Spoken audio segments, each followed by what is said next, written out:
Hi, I'm Andrea Hope from Kiama Art Gallery, and I'd like to welcome you to my online art appreciation program, Introduction to Modern European Art. In this first session, I'm going to take you back a couple of hundred years to look at the changes that were happening in and around France that led to the rise of modern art. The birth of modern art can be traced back to the Industrial Revolution, which occurred between 1760 and about 1820 to 1840. This period was important for several reasons. It saw a major focus on scientific thinking and reasoning, which resulted in a number of new inventions as well as scientific developments that mechanised production of many goods and significantly improved the way of life for many. At the same time, the railroad, steam engine and subway rapidly opened up new opportunities for people and goods to travel great distances. Communication both within countries and across boundaries was opened up. However, as industrial jobs grew, urban centres expanded at a rapid rate, usually without any of the town planning we would take for granted today. As you might imagine, slums developed with poor housing conditions, and there were major problems with sanitation and obtaining fresh water. Equally important during the 1700s and early 1800s, scientific reasoning began to be applied to not only the way in which our physical world is ordered, but also the way in which humankind is ordered. The Age of Enlightenment, as it became known, was a philosophical movement which questioned familiar institutions such as the church and the government and the rules and hierarchies they established. Since so much had been proved by science, there was scepticism about what hadn't been proved, such as God. It was considered by many that education was a more important control than religion, as education would lead to reason, and reasoning would lead to a better society.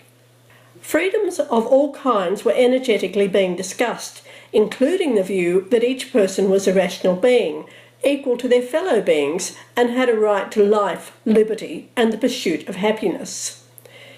It was in part the attempt to turn the lives of many from misery to happiness that inspired the French Revolution of 1789 and the upheavals that followed until the mid-1800s.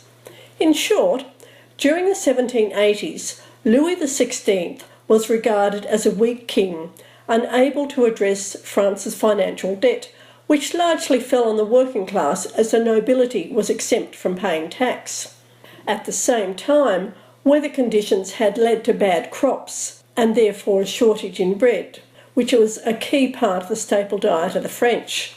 In an attempt to deal with the financial situation, Louis XVI convoked a historical form of parliament known as the States General. The parliament consisted of representatives from the nobility, the clergy, and the general population. However, most of the power was vested in the clergy and nobility. Within weeks, the group representing the general population broke away and turned itself into the National Assembly.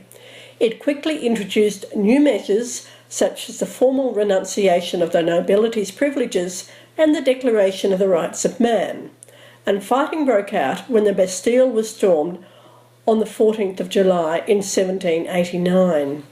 It wasn't until the mid-1800s that relative peace was finally restored, and Napoleon III set about rebuilding Paris as a modern city. He appointed Georges Eugène Haussmann to make major changes to Paris.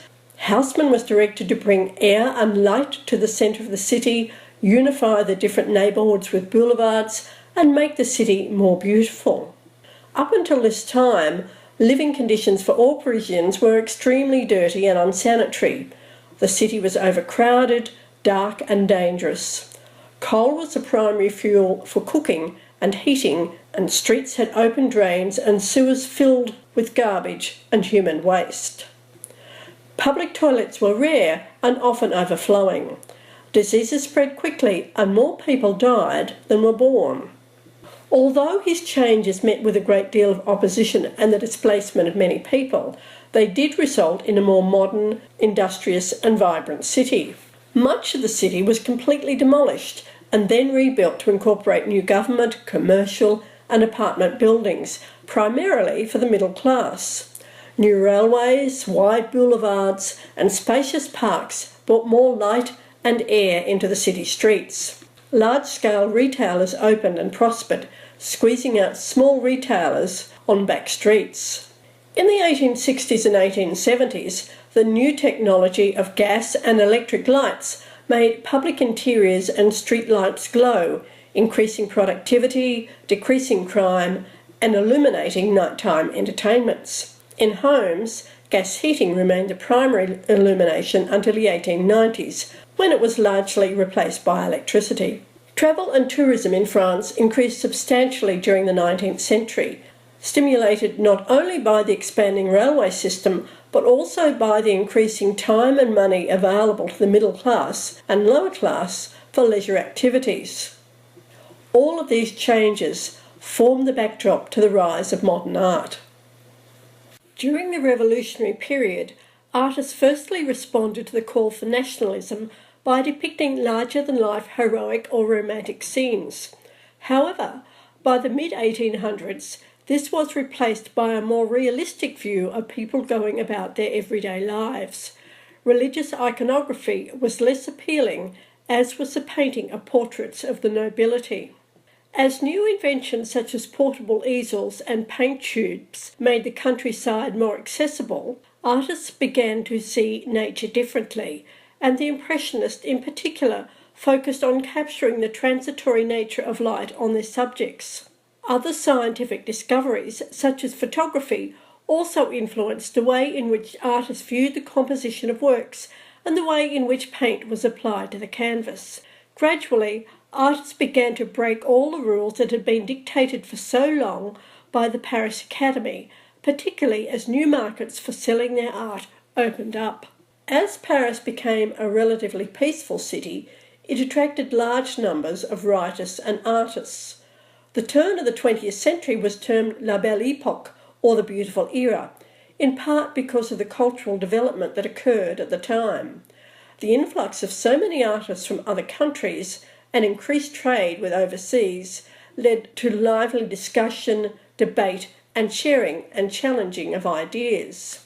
Both Montmartre and Montparnasse became key centres in which artists lived and worked. Paris became the city to come to, and as a result was the primary force for change in the art world until about the 1930s, when many artists fled to America to escape the coming war. As you will see throughout this program, artists respond to the world around them, both absorbing the changes as well as challenging and criticising them. If you'd like to know more about my online program, Introduction to Modern European Art, you'll find more details on the screen.